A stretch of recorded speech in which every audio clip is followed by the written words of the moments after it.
In digital Marathi, जनतेच्या हक्काचं व्यासपीठ।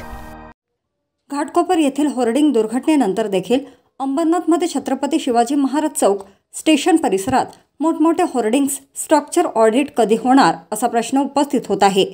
अंबरनाथ नगरपालिका हद्दीत पालिकेने ठेकेदाराला होर्डिंग्स लावण्याची परवानगी दिली आहे। ही परवानगी देताना एकाच ठिकाणी 3 भले मोठे होर्डिंग्स एकत्रित लावण्याची परवानगी दिल्यामुळे ते जीवघेणे ठरण्याची शक्यता आहे। त्यामुळे या जीवघेण्या होर्डिंग्सची परवानगी रद्द करून योग्य आकारातच त्या ठिकाणी परवानगीची गरज व्यक्त होत आहे। सर्वात मोठे होर्डिंग हे मटका चौकामध्ये उभारण्यात आले आहे। या ठिकाणी ठेकेदाराला होर्डिंग लावण्याची परवानगी देत असताना एकाच ठिकाणी 3 होर्डिंग्सला परवानगी देऊन ते सरसकट लावण्यात येत आहेत। एकाच रांगेत 40 बाय 20 फुटांच्या 3 होर्डिंग्सला परवानगी देण्यात आली आहे। त्यामुळे या होर्डिंग्सचा आकार 120 फूट बाय 20 केला आहे। छत्रपती शिवाजी महाराज चौकातही अशाच प्रकारे एकाच रांगेत 2 होर्डिंग्सला परवानगी देऊन ते सरसकट लावण्यात आले आहेत। छत्रपती शिवाजी महाराज चौकातच एका इमारतीवर खासगी बॅनरही असून या बॅनरला कोणताही आधार नाही।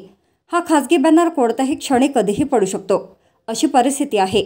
मात्र तरी देखील अंबरनाथ नगरपालिका ही फक्त बघ्याची भूमिका घेत आहे। त्यामुळे घाटकोपर सारख्या दुर्घटनेची वाट अंबरनाथ नगरपालिका पाहते की काय असा प्रश्न नागरिक करत आहेत।